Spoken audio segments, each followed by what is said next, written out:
Hello and welcome to the 2025 TESOL special of the Teacher Think Aloud podcast. I'm your co-host Anna, And I'm Shay. and it's taken us a while to churn this video episode out, and with good reason, I would say. Slow churning, yes. hmm We were very busy bees at the TESOL International Convention in Long hmm Beach this year. On top of our own session and all the crazy networking, we ambitiously, possibly over ambitiously, conducted video interviews and were actually interviewed ourselves at the convention. To bring you a taste of the convention and share with you not just the audio contributions of our special guests, but also some visuals. Like I said, over ambitious. Well, and then the day after the conference, you flitted away on your specialist project. You just got home from a whirlwind trip, didn't you? Yes, that's right. Right after TESOL, I went to Busan and Manila to complete an English language Mm. specialist project with the US Department of State. And then I went to IATEFL in Edinburgh, so I'm doubly burnt out, you could say. I bet you really So haven't had a tired. chance to decompress at all, have you? No, no. And of course, I caught a bug on the way Mm. back, so I might not be my sparkly self today, Anna. But here we are, and we have a wonderful episode in store for you, listeners. Let's get to it.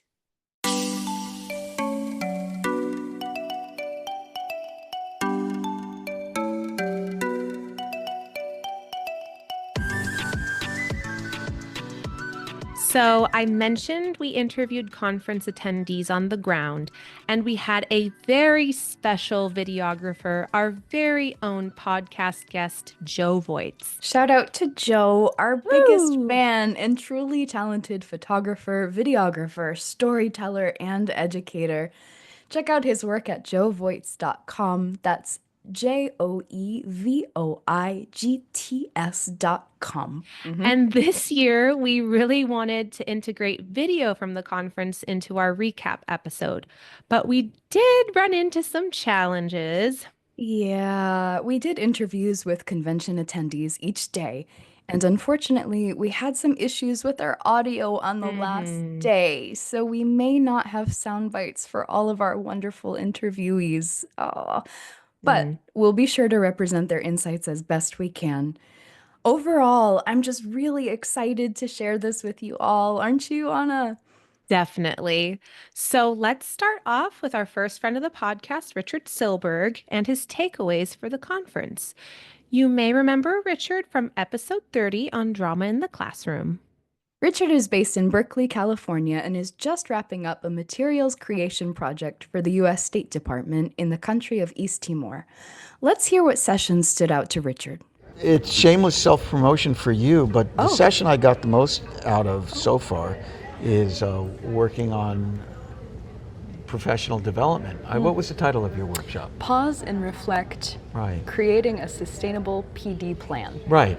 Within a minute there, I realized there was something for me because I'm in a strange place. I'm kind of on the end of my teaching career, but I'm also kind of promoting my voiceover career as a voiceover actor. Cool. I'm doing a lot of study and stuff, but I had done voiceover as an actor decades ago.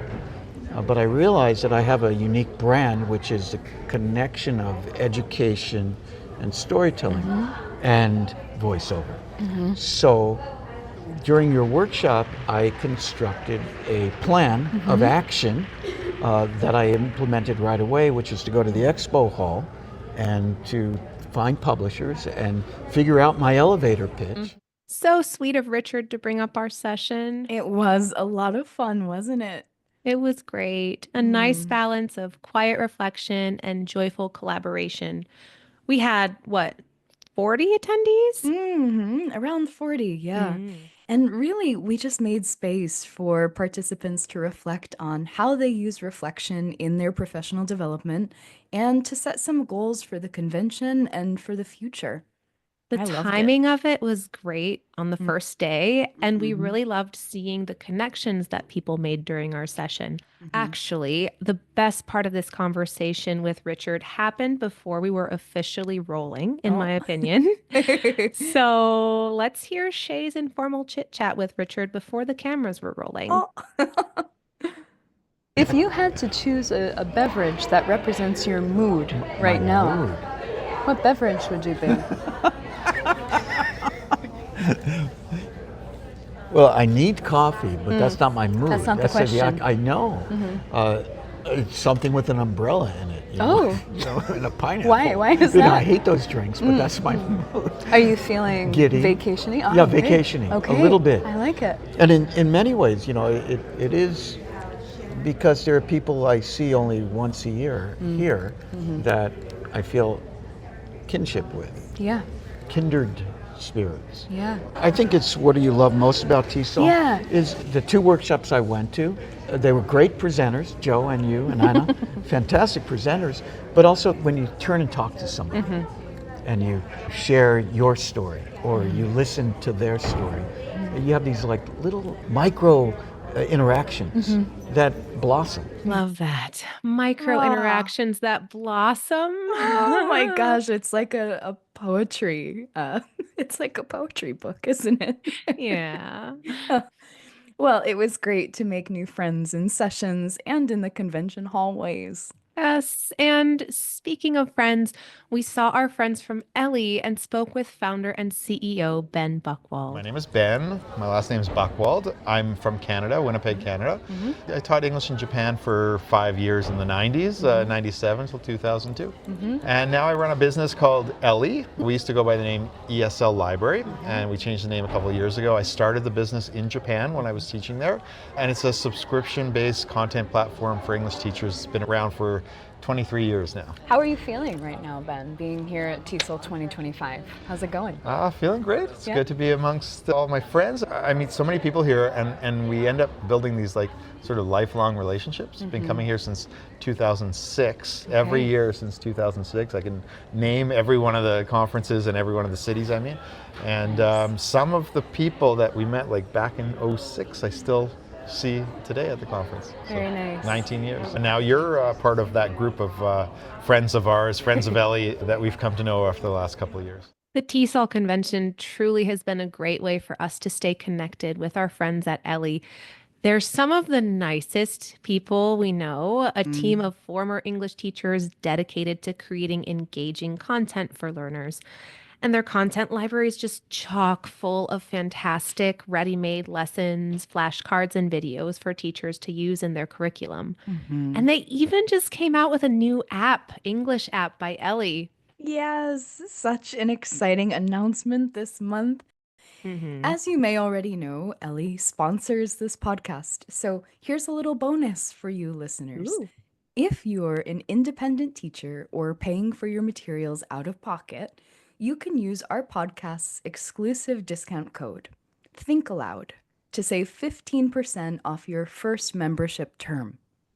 And if you're an administrator looking to buy for your whole program, just reach out to our friends at Ellie to inquire about a 2-month free trial for your organization. Just head to ellie.com, ELLII.com.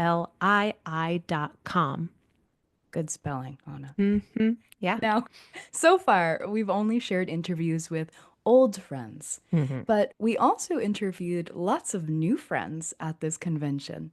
One of our new friends, Marwan, had a very specific mission in coming to TESOL. I'm Marwan Abdi, and I'm from Iraq, Kurdistan region, which is a semi-autonomous region within the north.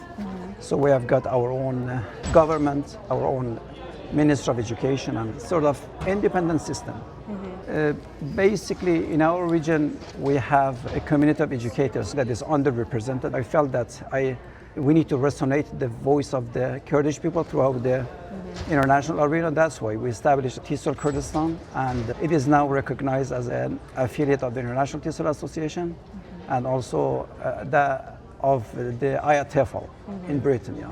And we have got like a broad network of connections throughout the world, yeah. Yeah. Excellent. Yeah. So then tell me what brings you to TESOL International this year? Honestly, the very primary aim of me coming here was to again connect with our colleagues and friends, because I'm working as a member of AMPC, meeting up with different scholars from around the world, meeting some sponsors, and just like connecting with the universities, because we are planning to have our second international conference in December.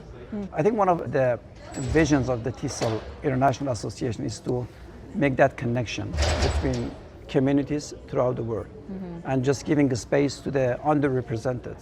I saw, for example, this morning presentations about people from Africa, Spain, or different countries about like advocacy and the way that TESOL tries to provide a space for different communities, different genders, different human beings in general. Yeah.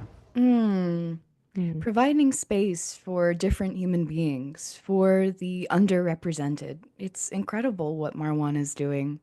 Yeah, we haven't really touched on TESOL's affiliate network before, and Marwan made me realize how affiliates really benefit from being part of this broader community, especially in places that may not have as many resources at their disposal. Marwan also mentioned that TESOL Kurdistan is an affiliate of Ayatafel, and I actually ended up running into him at Ayatafel just a few weeks later. It was Ah, wild. so cool that you got to reconnect so soon. It's amazing that Marwan is really spearheading the TESOL initiative in Kurdistan, making connections that will help carry his efforts forward. Making connections was also a central focus for our friend Adil, but with a slightly different focus. Adil Bentahad is originally from Morocco and is an associate professor at the University of Delaware, where he teaches academic reading and writing to international students in the English Language Institute and works with pre-service and in-service teachers in the School of Education. Unfortunately, Adil interviewed on our last day, so we don't have the best audio, but let's hear about what he was interested in at TESOL. Making connections is really key to me because at TESOL, this is where I get to meet in person people I collaborate with, ones I present with, but also those ones I publish with. This year it was important for me to maintain connections more than creating new ones, because I think making the effort to maintain good connections with the right people is also an investment for future programming. When it is in person, it's different. You have that ease and comfort to just to have coffee, to talk, to chat informally. It doesn't have to be that formal. And I think you get a lot done. Also, getting closer as collaborators, sometimes the more you know about each other, non-academically, that also helps build the trust you need for productive work. And I feel lucky because my teaching experience also informs my research. So my research is more a scholarship of teaching and learning, which means that while in the classroom, I try to be inspired from research. So research and practice are also connected. This is my 4th year at TESOL, and the experience has taught me to be very strategic. So when I look at the program, I like to go 2 directions, mainly reading, and the second one is teacher education. One of the sessions that stood out to me is about emotional labor of teachers of color. Teachers of color, whether in their interaction with students or with peers or with decision makers or their higher-ups, they may not always have the same luxury and ease of comfort and interaction and discussion about any topic they want because of existing stereotypes. And that is an issue not only in the US but also in other countries. And I think one way of advocating for these teachers is kind of empowering them is to talk about the issue. So the session I attended yesterday, that was one way, just at least to get the idea and raise awareness, if you like. I love the focus of the session Adil mentioned on how teachers of color often need to navigate the classroom and relationships with colleagues differently than white teachers due to the different biases in the system. Yeah, that reminded me strongly of our most recent episode with Mary about systemic bias against non-native speaking teachers of English. We focused a lot on the qualifications for teaching English in that episode, but these biases also carry over into our work environments, right? And then, of course, Adil emphasized the importance of maintaining connections, in his case, for collaborating on research. Another new friend, Ghanem, also shared how TESOL helps connect him to other researchers. My name is Ghanem Al Ghanem. It's Ghanem Al Ghanem in my language. I'm from Saudi Arabia. I'm doing my doctoral studies here in the US and South Carolina, specializing in language and ideologies and literacy studies mostly. Right now I'm dissertating and about to defend my dissertation like in the coming summer. Yeah. Congratulations. Yeah, thank That's you. close. Yeah, almost there. Yeah. Yeah. Awesome. Yeah. Well, so what brings you to TESOL this year? Actually, I've been a member ever since 2018, and like it was interesting how every time I can see like different fields that I still can connect with my own research interests. And for this year, I guess the diversity and how it's calling for voices from all over the world, different languages, different cultures, different countries from like continents and area and countries I never heard of before.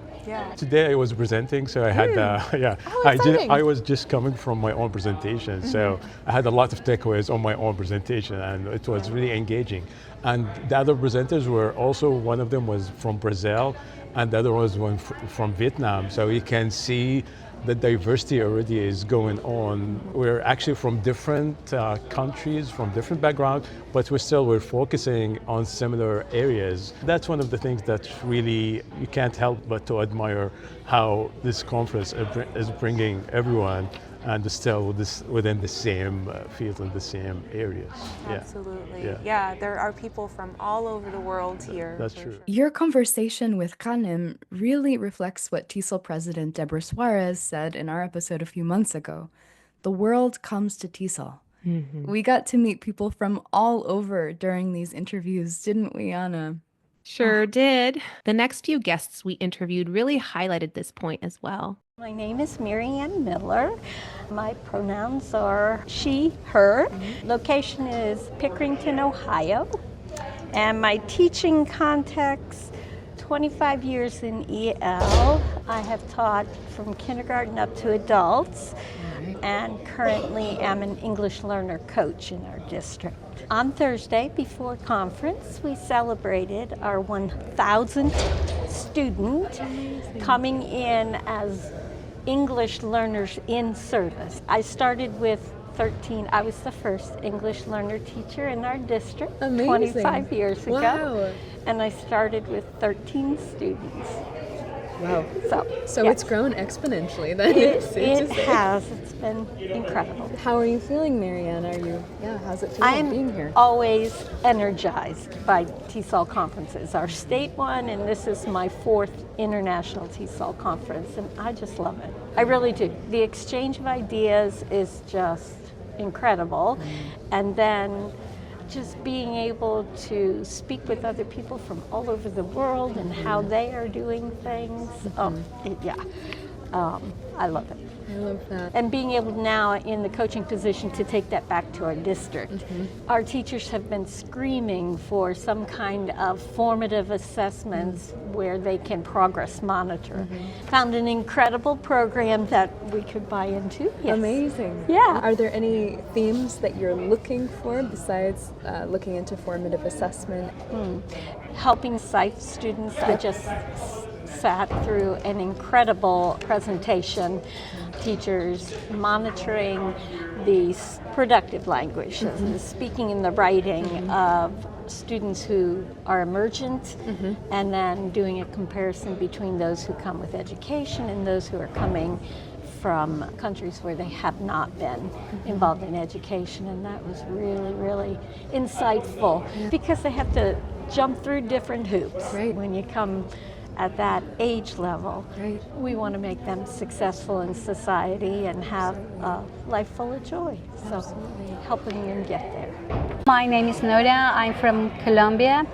I'm representing a company which is called Teaching, Training and Testing Services. It's my first time attending, so It's something I've wanted for a long time. And finally, I'm here. Yeah. I'm enjoying the experience because interacting with different cultures let me see the world in a different way.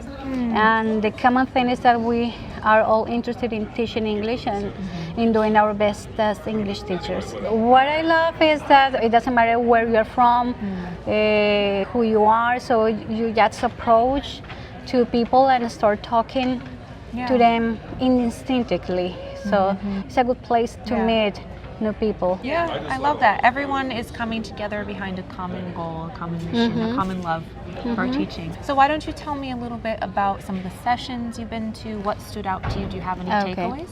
So because of the kind of era you're living in, the most attractive ones for me are the ones related to AI. Yeah, because we know it is here, it's kind of a concern for teachers because we might think about, okay, are we going to be replaced by the AI? But now we can see it as a tool to help us improve our teaching. My name is Christina Scholes. I go by she and her. I am technically located in Tucson, Arizona. I am not teaching at the moment, but in the past I've done mentoring of teachers, I've done training of teachers, and I've worked in a variety of classrooms. When I've come to previous conferences, I'm always thinking about my students, like, do I want to pick up any tips or tricks to bring back to the classroom? And this is the first day, and I've actually been to 2 really stellar presentations focusing on teachers and how do we think about ourselves in the classroom. And I went to a really interesting section on the intersectionality of race and teaching in the ESL context. I gave a presentation about generative AI in teachers. So coming here and thinking more about me as somebody who's changed careers recently and still in the field but a little bit different, having the time and the space to focus on me, because that makes me that much better when I teach and I work with other people. So it's been fun, and it's the first day and I'm already invigorated. What a beautiful tapestry of people at this convention on a not just in terms of their country of origin, but also their professional pathways and interests. Yeah, it really gives us a taste of the buffet Dr. Suarez mentioned, doesn't it? There's something for everyone at TESOL. Marianne, from her coaching perspective, was interested in progress monitoring, formative assessments, and resources for SIFE students in K through 12. Nora was representing her company and was particularly interested in AI-related sessions. And Christina was using the conference to refocus her interest now that she's no longer in the classroom.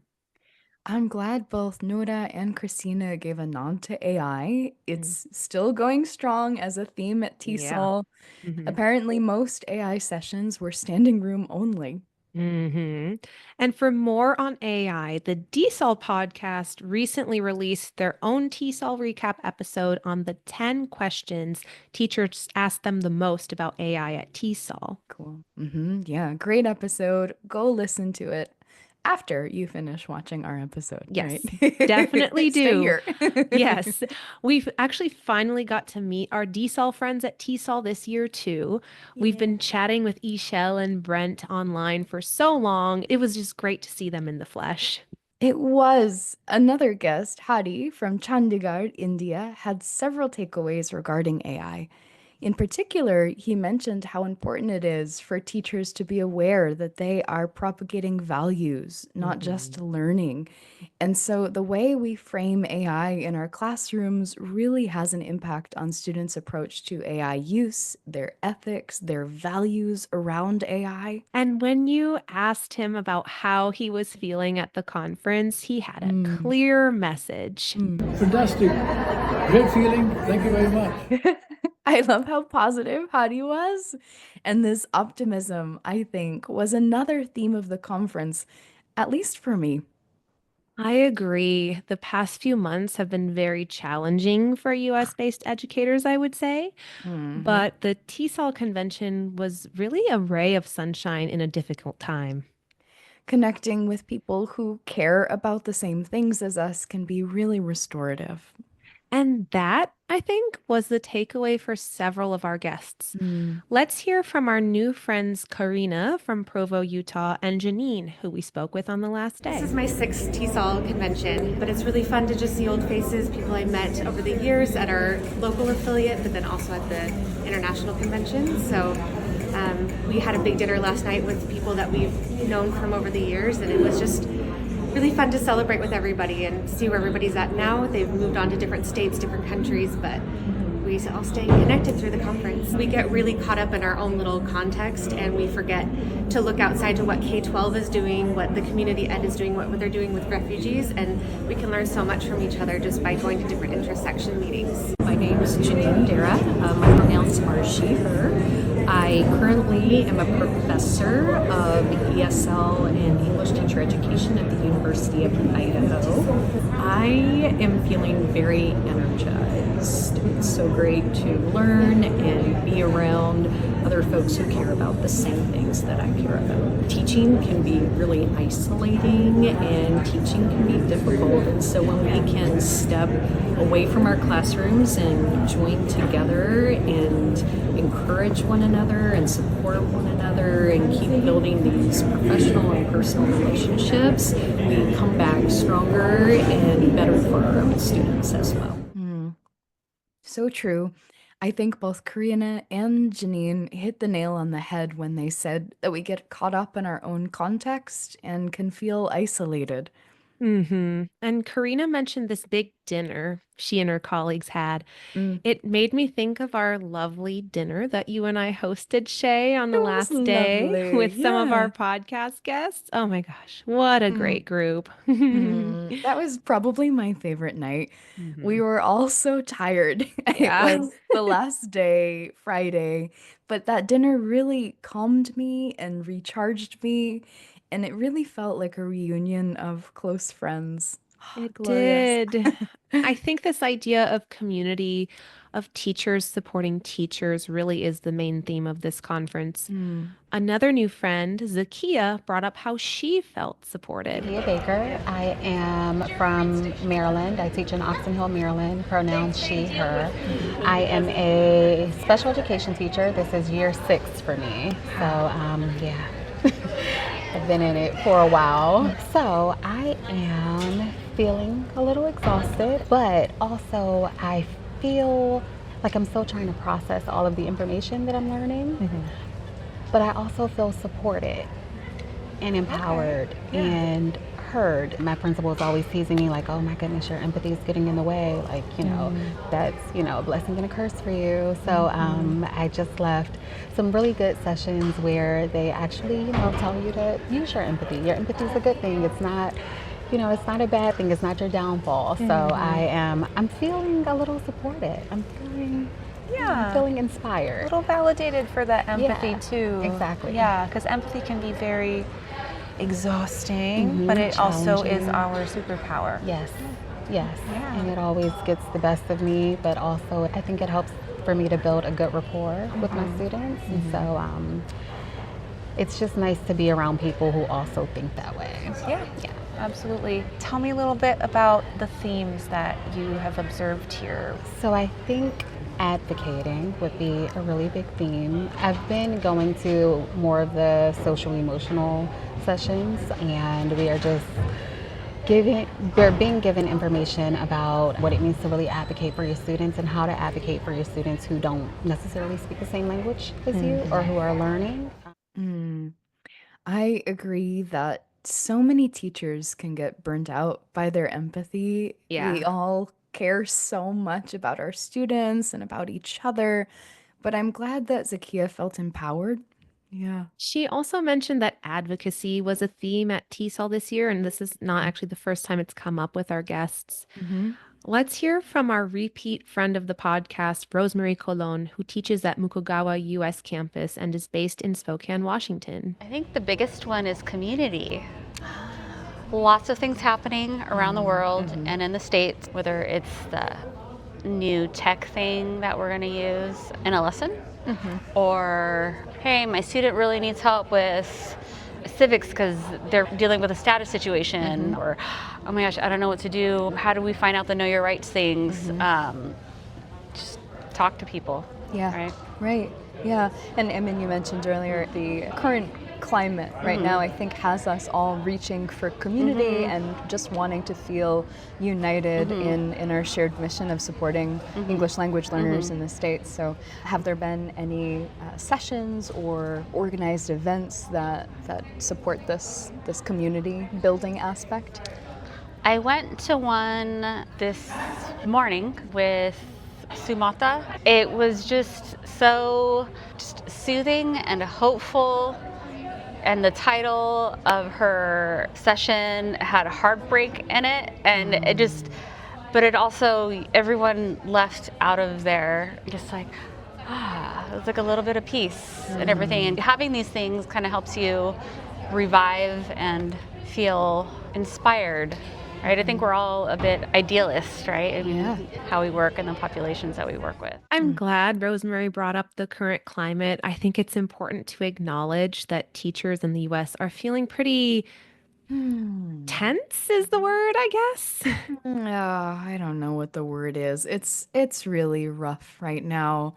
I mean, President Trump signed the executive order to dismantle the Department of Education while we were at TESOL. Yeah, go figure. But all this to say, we're all feeling the need for community. And so this focus on teachers' needs, on supporting one another, it makes a lot of sense for TESOL this year. Absolutely. Rosemary also brought up Dr. Suhanti Mata, who we mentioned in our episode with TESOL Association President Dr. Deborah Suarez a few episodes back. It sounds like her session was very therapeutic. It does. And I'm so sad I missed it, but it Me really too. reflects the main themes of this convention: connection, community support. I think we're all seeking connection in these uncertain and chaotic times. The convention almost felt more intimate than usual, convivial. Everyone was in it together, and we were reminded of our shared goals. So, listeners, we hope this episode was a cathartic experience for you, that you were able to experience some of the joy of TESOL from this episode, to borrow Dr. Suarez's words. Yes, if you did attend TESOL this year, what was your experience like? What did we miss on this episode? And if you were unable to attend, what trends are you seeing in the field of English language teaching? And how are you finding community and support this year? We want to hear from you. Before we go, many thanks to TESOL International for their support. Hurrah! Huzzah! Thank you. They contacted us to interview TESOL International Association President Deborah Suarez leading up to the convention. They hooked us up with an interview in the K-12 Summit Media Lounge, which should be coming out soon. And they gave us permission to conduct interviews in the social media space that K-12 Summit was sponsoring during the convention. That's why we have that cool backdrop. Thank you. Thank you, TESOL International Association. If you enjoyed this episode, be sure to share it with a friend. And don't forget to subscribe for more reflective conversations in ELT. Thanks so much for joining us on the Teacher Think-Aloud podcast. Until next time, friends, happy teaching. And happy reflecting.